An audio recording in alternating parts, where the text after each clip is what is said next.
Order of operations. The order of operations is a way that we determine which operations to do in what order. And when I refer to operations, I'm talking about multiplication, division, addition, subtraction, and then we also have grouping symbols like parentheses or brackets, and then exponents, so like 2 squared or 3 squared or 3 to the third power. Those would be your powers or your exponents. So the order of operations tells us which order to do our operations in. And an easy way to remember it is PEMDAS, P-E-M-D-A-S.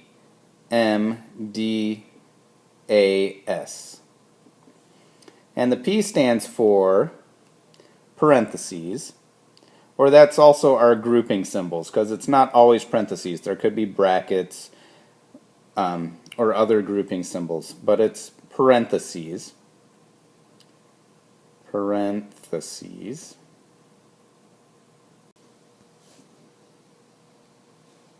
And then we have exponents.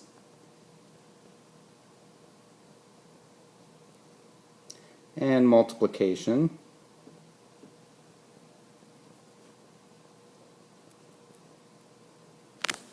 And division. Addition. And subtraction.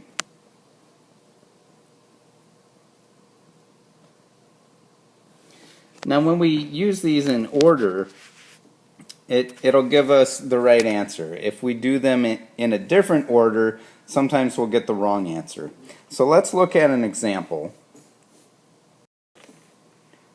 Let's look at 50 plus 10 times 5. And we'll see what using the order of operations gets us. Remember, we do parentheses and exponents first, and then we do multiplication and division, and then we do addition and subtraction. So right now we don't have any parentheses. There's no grouping symbols, and there's no exponents. But there is multiplication, so we need to do that first. And notice it comes second when you're reading it from left to right. But because of the order of operations, we're going to do multiplication first. So we have 10 times 5, which is 50.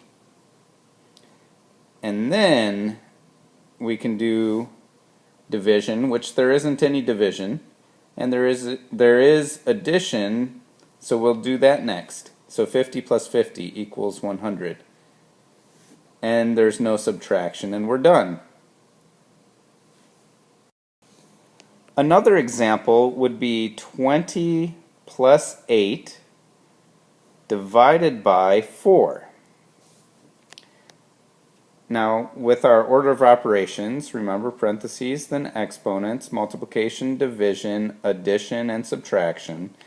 Do we have any parentheses or grouping symbols? No. Do we have any exponents? No. Do we have multiplication? No. We do have division. However, in this case, the fraction bar is considered a grouping symbol. And this may seem complicated if you're going strictly by PEMDAS, but it's considered a grouping symbol. So we have to go back up to the P. And we have to do everything on either side of the grouping symbol. So we're going to do the addition in the numerator. So 20 plus 8 is 28. And then we'll do the division. So 28 divided by 4. 28 divided by 4. Does 4 go into 2? No, so you put a 0. And then 4 does go into 28 7 times, and 7 times 4 is 28. So 28 divided by 4 is 7, and we're done. So in this case, there is division, but since we have it written as a grouping symbol, the fraction bar, we need to do the numerator and denominator separately, and then we can do the division. Okay, one more example. We have 8 minus 2, which is in parentheses, and that whole thing is squared, and then plus 12 divided by 6. So let's use our order of operations. And until you have it memorized, it's a good idea to write it down someplace on your page or have it written down nearby. In this case, let's look at the problem.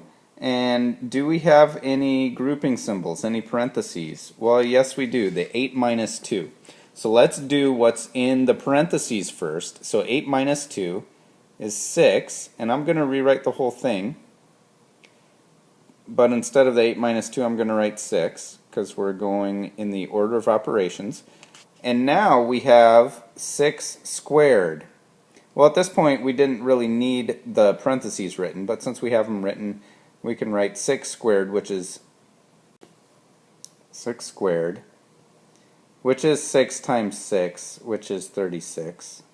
So we can write 36 plus 12 divided by 6. And all I did there was I rewrote the equation, but instead of 6 squared, I wrote 36. So now I have 36 plus 12 divided by 6.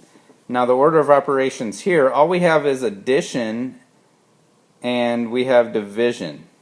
So we don't have parentheses, we don't have exponents, we don't have multiplication. We do have division, and then we do have addition and no subtraction. So let's go in order. So we're going to do our division first. So 12 divided by 6, which is 2. And then let's rewrite it, 36 plus 2. And 36 plus 2 is 38, and we have our answer. Okay, so using the order of operations, it may look a little complicated if this is the first time you're seeing it, but the more you practice it and the more you get familiar with it, the more it'll start making sense and the more it'll be second nature and you won't really have to think about it. Now one more thing with the order of operations, PEMDAS, P-E-M-D-A-S, we can think of this as grouping in pairs. We're going to do the parentheses and exponents, those kind of go together. Multiplication and division go together, and addition and subtraction go together. Now when we have addition and subtraction, and that's all we have, we don't have parentheses or exponents, multiplication or division. When it's just addition and subtraction, we're going to use the left to right rule, which says that you work your way from the left side of the expression to the right side. So let's take a look at this first example. We have 12 minus 7 plus 3 minus 6. And since it's all addition and subtraction, we're going to start on the left and work our way right. So 12 minus 7 is the first thing we're going to look at. 12 minus 7 is 5. And then we have plus 3 minus 6. So now let's keep working from left to right. 5 plus 3 is 8. And then we have to subtract 6. And we get 2. So working left to right, 12 minus 7 is 5. And then 5 plus 3 is 8. And then 8 minus 6 is 2. Now the second example, we have just division and multiplication. So we're looking at the middle two operations in the order of operations. So 54 divided by 9 times 3. And it's important that we go from left to right. Because if we just do whichever operation we want, we're going to get the wrong answer. So let's work left to right. So 54 divided by 9. 54 divided by 9. Now you should know your division problems by now. You should be able to do this in your head. But if you can't, you can write it out this way. Does 9 go into 5? No. Does it go into 54? Yes, it does. And it goes in 6 times. And 6 times 9 is 54. So we don't have any remainder. So 54 divided by 9 is 6. And then we're going to multiply that by 3. And 6 times 3 is 18. So going left to right, we get the answer 18.